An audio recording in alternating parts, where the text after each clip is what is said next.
지은 지 오래된 아파트, 살기 불편한 때 많다고들 하시죠. 특히 구조에 대한 불만이 많았습니다. 오늘 꿀하우스가 바로 그랬습니다. 현관은 아이 신발 신기기조차 힘들 만큼 좁았고요. 좁은 욕실에는 큰 욕조가 있어서 더 좁아 보였습니다. 하지만 지금은 현관에는 자전거가 들어가도 될 만큼 넓어졌고요. 큼지막한 욕조를 듣는데도 욕실 상당히 넓어 보입니다. 집이 늘어난 건 아닙니다. 비결은 선택과 집중이 있었습니다. 포기할 부분과 살릴 부분을 확실히 구분해서 과감히 변경했더니 집이 넓어졌습니다. 그 대변신을 지금 공개하겠습니다. 지은 지 31년 된 오늘의 꿀하우스입니다. 안녕하세요. 엄마를 쏙 닮은 남매 배진주 씨 가족입니다. 요즘 지은 아파트라고 해도 손색이 없겠죠.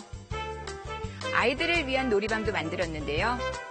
아파트 구조를 잘 알고 있었던 게 참 도움이 많이 됐습니다. 25기 전에 그 다른 동에 같은 구조에 살고 있어가지고 구조를 좀 잘 알고 있어서 고치고 싶은 대로 고칠 수 있게 됐던 것 같아요. 살면서 불편했던 점들을 꼼꼼히 체크했습니다. 같은 구조로 이사하면서 전문가와의 회의를 거쳐서 문제를 하나씩 해결해 나간 거죠. 식구는 넷인데 화장실은 1개, 방은 2개가 전부고 주방 옆에는 세탁실이 딸려 있었습니다. 4식구인데 방은 2개뿐이어서 공간을 분리해 주었고요. 좁은 공간은 확장이나 구조 변경을 통해서 디자인을 잡았습니다.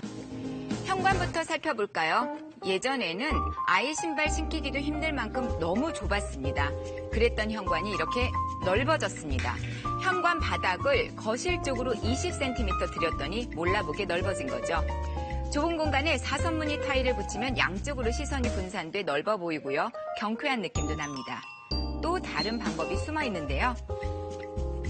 스트라이프 타일을 걸레바지까지 연결해주면 바닥 면적이 넓어 보이는 착시 효과를 누릴 수 있습니다. 그래서 아이들 자전거까지 수납할 수 있는 넓은 현관이 된 겁니다. 이번엔 욕실로 가봅니다. 그런데 주로 욕실 안에 두는 세면대가 이 집은 욕실 밖으로 나와 있습니다. 화장실을 쓰고 있을 때 밖에서 간단한 양치질이나 세수할 수 있게 세면대를 바깥으로 빼고 싶었어요. 기존 욕실 모습인데요. 심지어 욕실 옆에는 보일러 배관이 자리를 차지하고 있는 쓸모없는 창고도 있었습니다. 이 창고 자리를 세면대로 바꾼 겁니다. 각종 배관이 복잡하게 설치돼서 벽으로 막을 수 없는 곳은 거울로 살짝 가렸고요. 세면대 아래 수납장 안쪽에는 미닫이문을 달았습니다. 그렇게 해서 보기 싫은 보일러 배관을 숨긴 겁니다. 창고 벽의 일부분을 헐어서 창을 냈더니 전혀 답답해 보이지가 않죠. 창문에는 맑은 유리와 철망을 넣은 망림 유리, 물방울 모양의 아쿠아 유리를 섞으니까 재밌는 창이 됐습니다. 버려졌던 창고가 세면대로 대변신을 한 겁니다. 자, 세면대가 빠져나간 욕실로 가볼까요? 벽과 바닥에는 크기가 다른 타일을 붙여서 입체적 공간을 만들었습니다.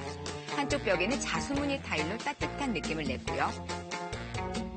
좁았던 욕실엔 변기, 세면대, 욕조까지 있어서 정말 답답했는데 이젠 부채꼴 모양의 제법 큰 욕조를 놨습니다. 전혀 좁아 보이질 않죠? 아이들 욕조에서 완전 신이 났습니다. 자, 그리고 세면대가 있던 자리에는요, 직사각형 모양의 수도꼭지를 달았습니다. 물이 넓게 나오죠. 이렇게 수전만 바꿔도 욕실이 확 달라 보인다고 하네요. 여기서 잠시 수전, 그러니까 수도꼭지에 대해서 살펴볼게요. 크게 3가지로 나뉩니다. 세면용과 샤워, 주방용이 있습니다. 세면 수전은 교체나 시공이 다른 수전보다 쉽다고 합니다. 욕실 분위기 살짝 바꿀 때 활용하면 좋겠죠. 평범한 수전이 싫다면 이런 목이 긴 나뭇가지 모양도 있고요. 친숙한 동물 모양 수전을 쓰면 아이들 손 씻는 습관 들이는 데도 좋습니다. 이번엔 주방 수전입니다. 음식을 조리하거나 설거지할 때 사용하기 때문에 목이 긴 게 특징입니다. 최근에는 손만 살짝 대도 물이 나오는 터치 수전이 인기라고 하는데요. 사용이 쉽고요. 물도 절약할 수가 있다고 하네요. 마지막으로 샤워 수전입니다. 구석구석 몸을 씻을 수 있도록 긴 호스가 연결된 수전이 일반적인 모양이죠. 이 수전과 연결해서 윗부분에는 이렇게 큰 수전을 다는 경우도 많습니다. 바로 동그란 모양의 이른바 해바라기 샤워기입니다. 넓은 면적에서 물이 분사되며 떨어지기 때문에 마사지 기능도 있습니다. 요즘에 수납 가능한 샤워 수전도 있는데요. 수전과 선반을 하나로 합친 겁니다. 선반에는 샤워용품을 올려두고 수건도 걸 수 있어서 편리하다고 하네요. 샤워 수정 고르실 때 샤워기 높이와 각도가 자유롭게 조절돼서 아이부터 어른까지 편리하게 사용할 수 있는지를 살펴보셔야 할 것 같습니다. 다시 꿀하우스로 와서 주방으로 가볼까요? 바닥과 식탁은 원목으로 통일하고 짙은 바다색 하부장으로 포인트를 줬습니다. 예전 주방 안쪽에는 세탁실이 있어서 싱크대가 일자였는데요. 이 싱크대를 기역자로 만들어 조리 공간을 넓혔고요. 안쪽에 있던 세탁기는 붙박이장이 쏙 들어가게 짜 넣었습니다. 현관과 주방, 거실의 경계가 없던 구조였는데 가벽을 세워 공간을 분리했고요. 현관에서 주방이 훤히 보이지 않아 좋습니다. 구멍으로 아이들 노는 모습도 볼 수가 있습니다. 자, 가벽 세워서 답답해 보이지 않을까 걱정했는데 전혀 그렇지 않죠. 간접 조명 덕분입니다. 조명을 현관부터 주방, 거실까지 연결을 했습니다.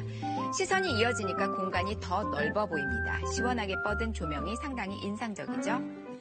놀이방이에요. 네, 끝으로 아이들 공간입니다. 방 2개 중 하나를 이렇게 아예 놀이방으로 만들었습니다. 예전에는 아이들 책과 장난감에 온 집안이 정신이 정말 없었습니다. 그래서 책과 장난감을 한 공간에 수납을 한 거죠. 한쪽 벽은 책장으로 만들고요. 밑에는 미닫이 문을 달아서 수납 공간도 확보했습니다. 그리고 벽에는 선반을 달아서 장난감도 넣었습니다. 바닥을 높여 평상처럼 만든 이 공간은 나중에는 딸아이의 침실로 만들 예정이라는데요. 지금은 다락방 분위기가 나죠. 아이들이 가장 좋아하는 놀이터가 됐습니다. 과감한 구조 변경, 힘든 공사였지만 현재 가족들은 대만족입니다. 집에 수납도 더 잘 되고 아이들도 너무 놀 수 있는 공간도 많아지고 해서 좋은 것 같아요. 예쁜 방이 생겨서 좋아요. 낡은 아파트 문제점을 잘 살펴보면 해법 있습니다. 가족에게 꼭 필요한 맞춤 공간으로 구조를 바꿔보는 것도 괜찮겠죠?